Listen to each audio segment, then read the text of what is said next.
And welcome to the Geeks, and Joysticks podcast YouTube channel. This is a show called What You Doing, where we talk about what we watch and play during the week. I am your host, Enterprise. With me, as sometimes, me friend Felix. was cracking dog. Well, I saw a little bit. I want to start with your name. What's your name? My name is Edward Yeah. Perez. What's your name, dog? My name is Felix. Okay. And do you ride in a big yellow bus, or what's going on? Yeah, with a helmet. All right, Peanut Butter Falcon, take it away. So this is an anime movie. It's about an hour and 40 minutes long, and it's really weird because I've heard a lot of awesome stuff about it. That's beautiful. That the story is riveting. Ditto. That you're gonna cry or whatever. Ditto. And it is beautiful. The story is riveting. I did not cry, but goddamn, the story. Well, it kind of left me in awe at the end, but the story. You're a chilletas. You're a chilletas. Oh, God huevo. Sí. I cry a lot. No, I don't crack. I don't cry. I don't know why. I have no Black soul. don't crack. Yes, but you cry. Oh, I'm a crybaby. Yeah, you cry, baby. I didn't cry, but I was on the verge of it because the story is that they don't actually tell you, but they show you that the guy and the girl swap bodies for a day. But Oh, it's just a day? Because this movie been on my list too, for the same reasons. No. I heard the same thing you heard. No, but not just for a day. For example, they swap bodies for a day, then they swap back. Then there goes a couple of days. Then they swap again, and then they swap back. Then maybe they could be one day as themselves. They could be a year as themselves. But they keep swapping bodies, but for 1 day lapses. So every time they swap bodies, they each keep a diary, and when they go back to their bodies, they forget everything. But then they see, oh shit, there's a new entry on my diary on my phone. What happened? And that's how they know that they're swapping bodies, because everybody's like, okay, you were acting really weird yesterday. What the hell happened? And he was like, what? But what are these two people to each other? Strangers? Nothing. Okay. Complete strangers. Yeah. The thing is that it's kind of random the way it happened, because they have no connection or no logical connection, maybe just destiny, like they're destined to meet each other, but no reason why, no reason when. But the thing is that that's because the name of the movie is Your Name, because they forget everything until they read the diary entry, but they don't know their name. So as they're each other, they know what their name is because that's what they're called, but they keep forgetting. So the dude wants to be an architect, so he draws everything because he says he dreams it. He says he's dreaming this town, he's dreaming a bridge, he dreams everything, so he draws them. And one day he goes like, hey, I don't know what this is. I know it's in Japan, but I want to know what's up. So him and two friends go on a hunt, and by pure chance they find the guy finds where the girl lives. And this is where the movie kind of turns, because you do not expect what happens. And after this, but the guy knows that he's been turning into that girl via the entries. Oh, okay. But he sees himself in the mirror, but he doesn't remember that. Exactly. Okay. And he knows he's looking for someone, but he doesn't know who he's looking for. So when he finds the village, this is like a pivotal plot point, because after this is where I went, wait, what the actual fuck? So then he starts digging up stuff, and after this I can't really tell because don't spoil. Yeah, it's a hard spoiler. So after this is maybe the last 40 minutes of the movie. And I was like, okay, we're getting to the end, but how I mean, I want to know what the fuck is gonna happen. How is this gonna end? Then I Right. watched the remaining time, the remaining runtime, and it's 8 minutes left in the movie, and there's nothing being resolved. I was like, Oh, what the fuck, dude? Is there gonna be a sequel or something? they gave And you anime blue ball, son. kind of, because when we get to the end, it ends. Okay. It's not like a cold turkey end, but it is a resolution, and it's I want to. This is what I wrote. I started writing words, and I I wrote hollow happiness, something beautiful, beautiful unresolved, positive feeling, nostalgia. That's what I wrote. What's Because- nostalgic about it? I don't know that, but that's what I felt during the third act of the movie. But Okay. the it ends. It's a happy ending, but I felt it lacked something, like a circle didn't close, like a cycle didn't close. Mm. But it ends. So but the ending is kind of open to leave it a little bit to your own thought. But I said hollow happiness because I was happy with the ending, but it wasn't completely fulfilled. You weren't satisfied. Exactly. Yeah. But at the same time, I was. Okay, that's weird. You recommend yeah, it or it's- not? Oh, completely. Yes. It's a very amazing Don't watch. sound like you were going that way. No, it kind of sounds weird, right? But yeah, it's an amazing watch, and it's pretty fun. It's a ride, and it's beautiful. Yeah, I've had it on the Netflix watch list for a while now. I've heard pretty good things about it. It came out, was it last year or 2 years ago? It's pretty new. I think it was about 2 years ago. It's pretty new. It's on the list. But now it stays on the list, and I'm going to watch it because you mentioned Yeah, it. you should. I will. What you watch? I watched Speak Stain on Netflix. All these are Netflix except the last one. But I watched a series that came out on Netflix this past week entitled Dragon's Dogma. Now, this series is from a video game published by Capcom, which Bubbles and I talked about this on the pod, that I found it to be a really weird, it's a weird one to try to make a series out of, because Okay. it's not very popular. So I don't know if this was Netflix's toe into trying to take a Capcom property and make it into a series, because as we've mentioned before on the pod, they are working on the Resident Evil live action series. So I don't know if this was like a Calis or something, but it was very random.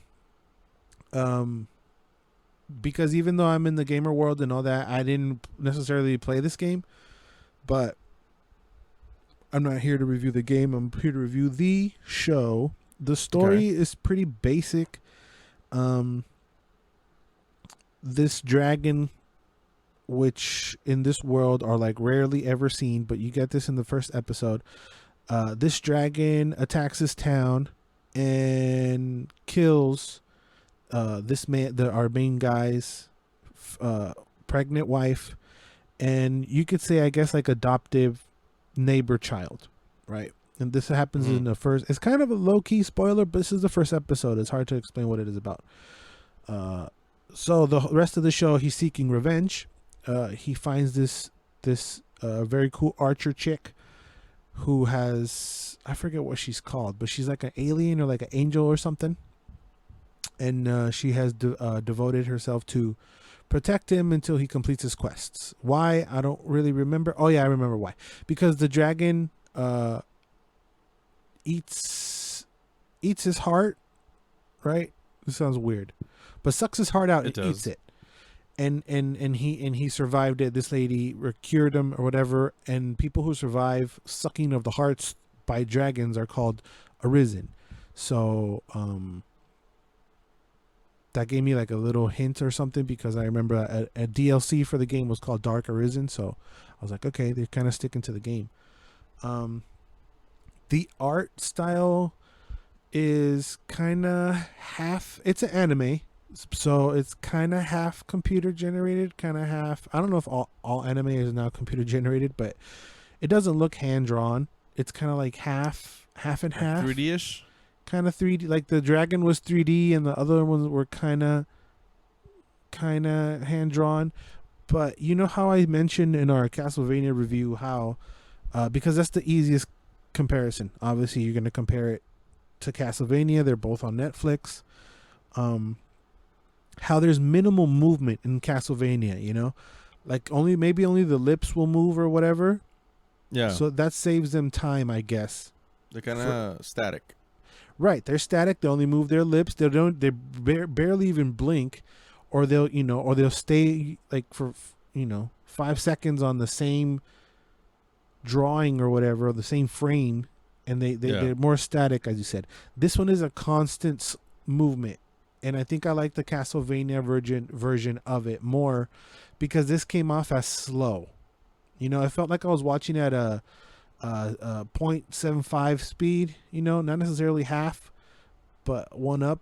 It just felt like it was moving slow because it was constantly moving, So I think even though I judged the Castlevania artwork for doing that, I think I liked it better.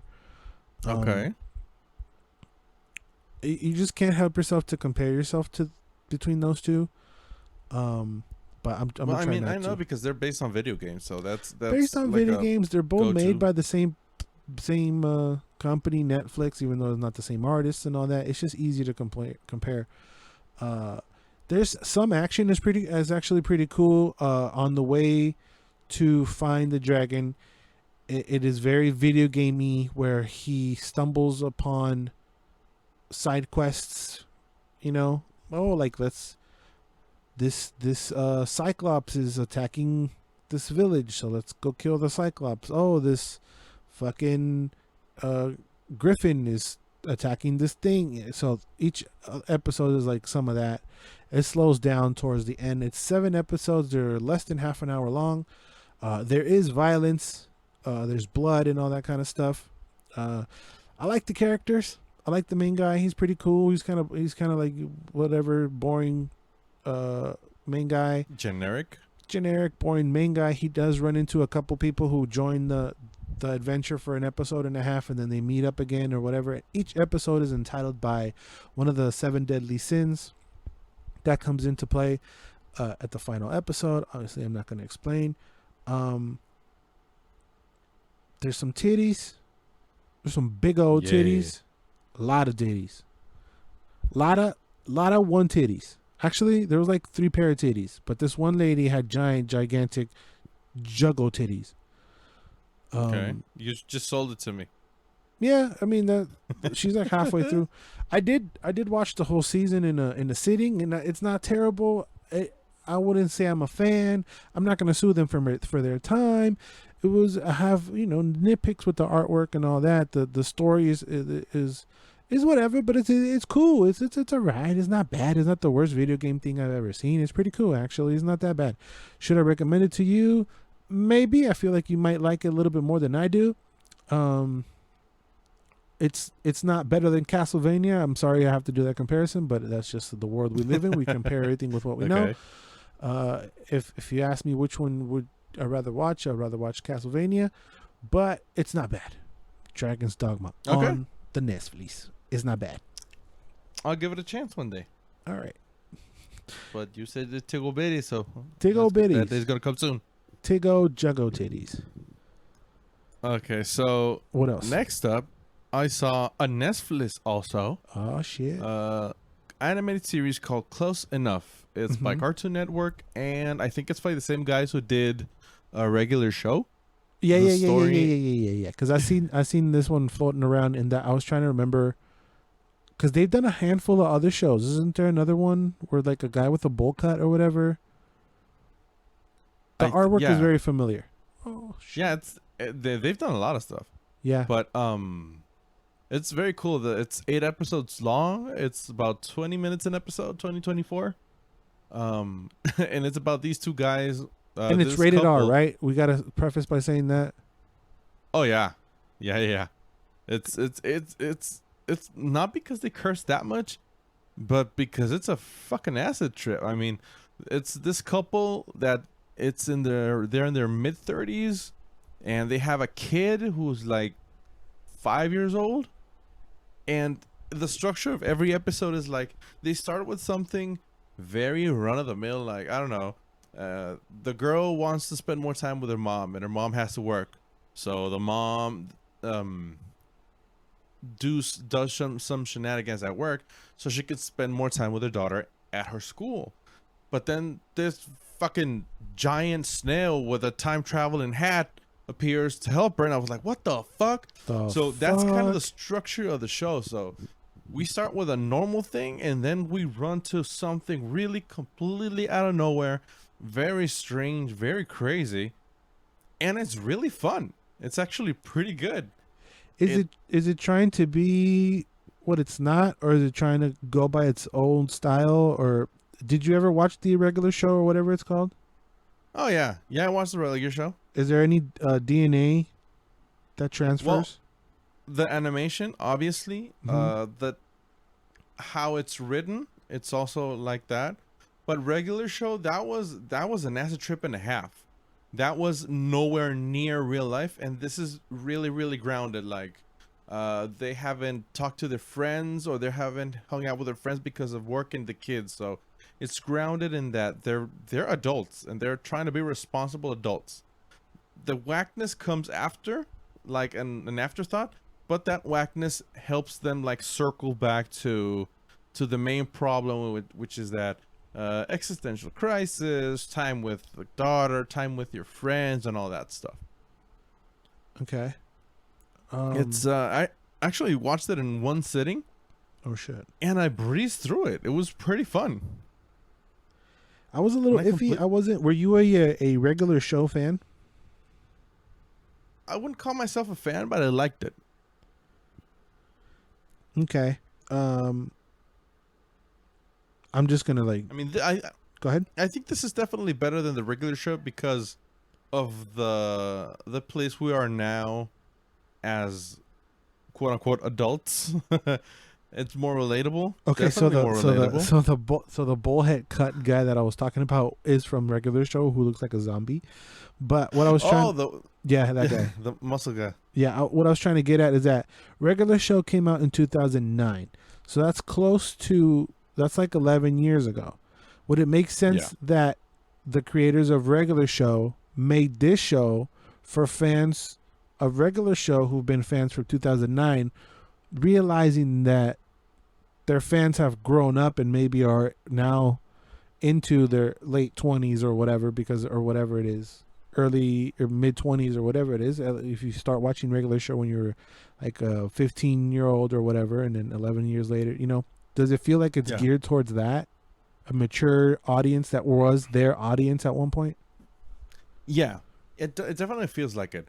It's a little bit more broad, that in the sense that you don't. I mean, fans of the regular show, I think, are definitely gonna like this, but you can just walk in without seeing regular show and know what the thing is to really enjoy it. Yeah, of course. So this is a recommendation. This is good. That's pretty good. I was watching the trailer, and they're like fucking in the car, so that's why I knew it was R-rated. Yeah. I don't know. I don't know if I should put it on my list, because it wasn't on before. But should I go out of my way to throw it on the list and actually watch it? No, not you. Okay. No, this is not. Hey, what the fuck could that mean? Because I know you got better things to watch than this. Oh, this is like I had nothing to do, and a buddy of mine said, "Hey, you know what? This is cool," and I watched it, and it was cool. Okay. But not go out of your way and watch it. But if you were a regular show fan, definitely. Oh, completely. Yes. Like one of my cousins, Ado, I think he used to watch regular show regularly. So I'm gonna recommend it to him then, via you. Kudos. You're my little devil, son. You're my little devil in the shoulder. Speaking of devil, son, another stain. That's the only reason why I watched. That's the only reason why I said that, because I wanted to use that segue, but spoil. Well, it didn't work. Anyway, speaking of devil, son, let's stick with Netflix and let's talk about another big release that came out last week, and it's Devil All the Time. I can't fucking remember the title of this damn movie for the life of me. I always want to say The Devil Inside or The Devil Is Around Me. I can never remember the other half of the damn title. The Devil Inside is actually the name of a Slipknot song. Yeah, and there are plenty of movies that are called that. But no, this is The Devil All the Time. This is the Spider-Man movie. This is the Batman movie. This is the It movie. This is the movie that I said that I... Wait. Huh? It movie? Yeah. Bill Skarsgård's in this one too. Oh, okay. Everybody in this. Winter Soldier. It. Oh, shit. Batman. Spider-Man. Everybody. What the fuck is it about? I'm trying to remember who else. I talked about this also in the pod, and I kind of went out on a limb saying that this was going to win Oscars and all that. Nah. Hold on. Maybe, but I don't think so. I think me pasé de vergas right there. Me pasé de vergas. Okay. I was too high on it because Te la jalaste. Me la jalé. This is is based on a book, and the writer of the book actually is narrating throughout the whole movie. So it follows Spider-Man's Tom Holland. That's why I keep saying Spider-Man. Tom Holland is our main protagonist. But for a good chunk of the movie, we're following his dad's story, who is played by Bill Skarsgård, aka It. He's his dad? Yes. But wow. But they don't share scenes together because a little kid is playing Tom Holland. Okay. So it is a very, very old school book, you know, kind of like of Mice of Men, kind of True Grit, but like not really, just like really old school, just a straight up story. You know what I mean? There's no demons, there's no powers, there's no Superman. Just people. It's just people going through shit, and shit happens, you know? It just gave me a very old school, simple yet intertwined story. There's a bunch of characters, but like I said, what happens in the story is that we follow Bill Skarsgård went to war or whatever, and he's coming back, and they kind of show us how his mom wants him to marry like another little church girl. They're very heavily religious. There's religion and faith plastered throughout this whole movie. And he decided not to because he had just met a waitress on his way home. He wants to go with the waitress. He went with the waitress. That's Tom Holland's mom and daddy. Tom Holland's mama? Mm-hmm. Tom Holland's mama gets cancer. She passes away. The daddy kills himself soon after. Leaves Tom Holland orphan. On the other side, the lady that his parents wanted Tom Holland's daddy to marry, she's like a girl from the neighborhood, but she's also orphaned, and she lives with Bill Skarsgård's mom and daddy, aka Tom Holland's grandparents, or uncle and aunt, or whatever, right? She runs off with the preacher man or whatever. The preacher man, I don't know if it's a spoiler, but whatever. The preacher man kills her, right? She had just had a daughter. So now that daughter is with Tom Holland's grandparents, right? And 8 years passed when the whole cancer thing happened. So at the end of it sounds like spoilers, but this is like 30 minutes of the movie. Oh shit! So we go back That's to a lot of stuff. So we go back to the meat and potatoes, and now Tom Holland and this little girl who was orphaned are like stepbrothers and sisters, and they're living with his aunt or his uncle and his grandma, right? And that's kind of where the story starts to pick up a little bit. They're really religious. They go to church. There's this new preacher in town played by Batman, aka Robert Pattinson. Yes. And he does this really weird snivelly weasel voice. It is so weird. It doesn't sound like his normal voice. Okay. It's kind of unsettling, you know. But Is it supposed to be? Yeah, because he's kind of like a scumbag preacher. Okay. And that's where it picks up.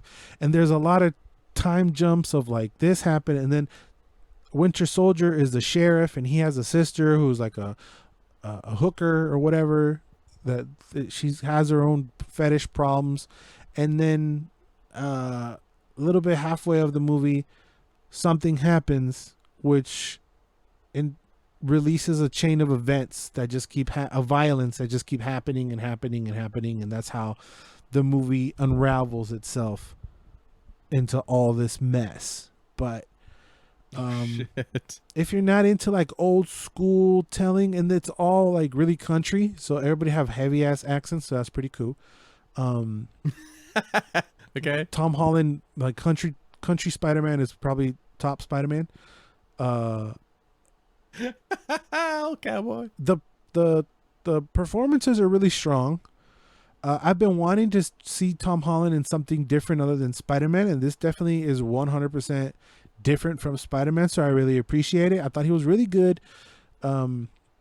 He's kind of like he takes kind of like a big brother role in this movie, while he's implementing stuff that his dad taught him and whatever, and we're kind of like we're going back and forth and like lessons that the dad taught him and all that kind of shit. But like I said, it's like a really old school. It's a really old school movie. I don't know. I don't know if Robert Pattinson. Well, this year is so weird with the Oscars. I'm trying to fish for an Oscar award just so I don't come off like a complete asshole. But I can see some artsy fartsy people nominated probably, but nah. I did dump the gun on that one. I did like Robert Pattinson. He was probably my MVP next to Tom Holland. But I mean, it's cool. Like I said again for the third time, it's a really old school kind of movie. You know, it's a very straightforward. This is what it is, and then there's time jumps, and then it's told in a different way, I guess. But it's fine. It's okay. It's like a 7.5. I've been wanting to watch it. I almost watched it on the weekend, but I watched close enough. But sounds like it. I think I'm gonna leave it in my queue too. I mean, it's not bad. It's just it's a little bit over 2 hours. It's just not happy. You know, there's just a lot of. It's bleak. It's bleak, and again, it's like a very old school kind of movie. You know, of like what's it The Old Men at Sea. There's just one thing to do, you know. It's not that crazy, like, you know, it just feels very, very old school to me. But it's a character-driven movie, so that it normally comes with the territory. Yeah, and Spider-Man doesn't come in until like little over half an hour of the movie. I was expecting Spider-Man to like, where is he at? Okay, all right, there he is. But it's all right. It's fine. It's not Oscar, and it's not the worst thing I've seen, and it's actually okay. It's pretty. I'll say pretty good. 7.5. Well, sounds way better than Want to End Things, or what was that movie called? Oh no, fuck that. No, don't remind me. I'm getting PTSD. I'm thinking of ending things. Hell no. If you're between the devil all the time and I'm thinking of ending things, go do devil all the time. 100%, 1,000 million %. Well, I'll do that then. 1,000 million bajillion %. All right, my mutant friend, what the fuck you been watching, son? New Mutants. Hijo de la verga. So, I went to the movies. With hold on, let me count. 2, 4, 6. There were 8 of us. That went to the movies. It's annoying how proud you are about it to me, but whatever. That's why we're doing this through Zoom, because listen, you get corona. Proceed. You know what's the worst thing? That a friend of mine came to my house 2 weeks ago, and then he called me up Friday, and he told me, "Yo, dude, I got Rona." So you got to quarantine again? No, not me. He got quarantined. He just got it, not me. I'm good. So he got it after. Whatever. We'll talk about this off air. We yell at you off air. Proceed. So I went to the movies, and this was again almost shit, dude. I watched this 2 weeks ago. Yeah. So there was a lot of hype for this movie when it first came out. No, wait, slow down. No, there was not hype. I don't want to call it hype. No, I know. There wasn't. I just wanted to piss you off. Mira. No, it was something other than X-Men, and the X-Men movies weren't that good. So this is good. It's hype. It ain't shit. I have fun. Lies. But no, I'm not lying. I'm not trying to piss you off right now. And just trying to gather my thoughts. So it wasn't worth waiting 4 fucking years to see this movie. They could have easily released it on demand, but I don't know what the fuck they were thinking. So you got these kids, they're in an asylum and they can't get out. And they're trying to get out. But there's this thing that's haunting them, and it's bringing out their fears. And okay, whatever. It's a very predictable movie. You know what's happening from the get-go. They're trying to keep it a mystery, trying to keep it like horror-y, but it's not. It doesn't scare. Not even jump scares. They don't work. They have some. Okay. The movie But has they try to do it though. Not jump scares, but they try to have like a scary horror vibe, but they don't land. It just feels like not even half baked, like 3/4 of the way baked, and they took it out and they ate it like that, all pasty. Okay. It has some imagery that's kind of fucked up, but that's it. It's like 2, maybe 3 scenes that's like that. The characters are okay, but they're kind of one-dimensional because they're trying to give him a little bit more backstory, but they don't stick the landing. They just like say, this is Sunspot, but they don't never say Sunspot. You know he's Sunspot by the end, but they say Fulano de tal. He is a rich Brazilian guy. Okay, that's it. Then Ilyana Rasputin, played by Anya Taylor-Joy. Oh, she killed a lot of people, but they don't say why. And at the end, she said, well, they were hurting me. Oh, wow, that's all the backstory I needed. So they try to give you backstory, but they don't succeed at doing that. They just give you like bits and pieces of their past. The effects are actually pretty decent. The last battle doesn't fall flat, but kind of lacked a lot. And by the end, I was like, okay, this wasn't shit. Well, you're kind of describing shit. But it's not Dark Phoenix shit. Okay, so you're saying it's worse? It's not worse than Dark Phoenix? Oh hell no, no. Okay. If we just compare New Mutants and Dark Phoenix, just those two, don't bring anything else into account, because X-Men Origins Wolverine does not exist. Yeah. But if we take those two movies, I would say New Mutants is an 8 and Dark Phoenix is a 5. Oh shit. I think you gave it more than a 5. I can't remember what you gave it, but you gave it more than a 5. No, I know, but just those two.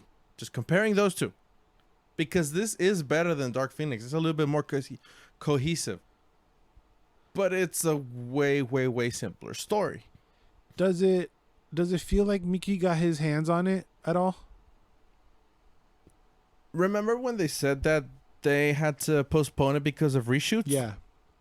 They didn't reshoot a fucking thing. It's the same movie they brought out. Because I was reading, I put my reading glasses on, okay, and I started searching for reasons why they postponed it, and a lot of sources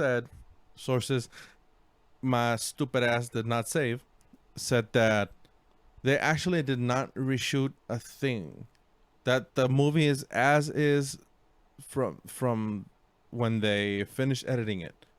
So they actually didn't touch it Okay, that's weird. because they were saying they were gonna make it more creepy.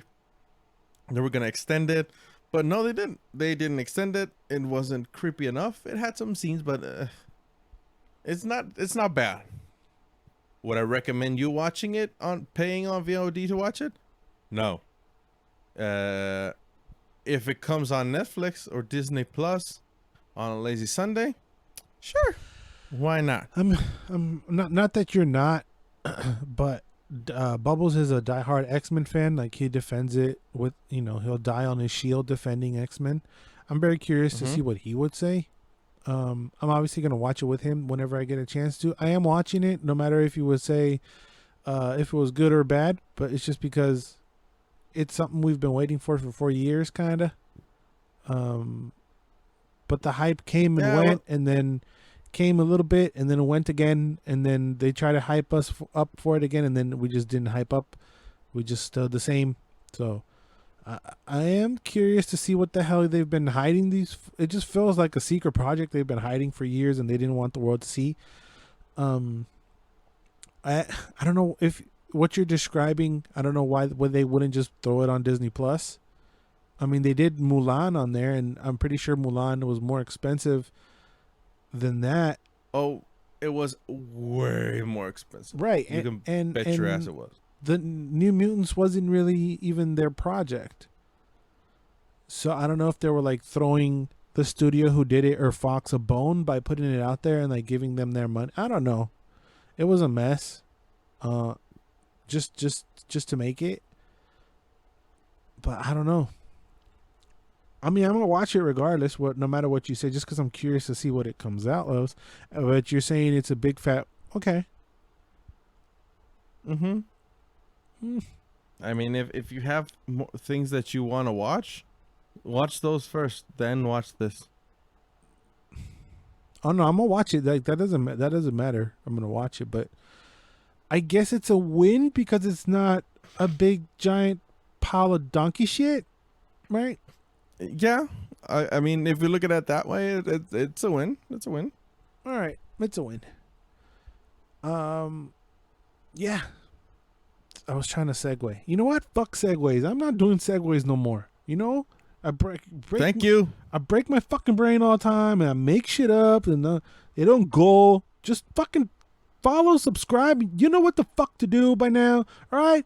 I've said it 25 fucking times, and I've said it 94 fucking times on the podcast. This is the time of the fucking show where I tell y'all to go do shit that y'all don't even motherfuckers do anyway. Now I'm pissed. This is what the fuck y'all want. Now I'm pissed. Hit the fucking subscribe button. Push the little fucking bell so it ring-a-ding-a-ding-a-ding every fucking Thursday so you can watch these two stupid fucks talk about fucking movies, all right? If you don't want to do it, fine. Fuck off. But if you want to be my fucking friend, hit the fucking subscribe button. Like, comment, subscribe. I'm out of here. Always and forever you do. Bye.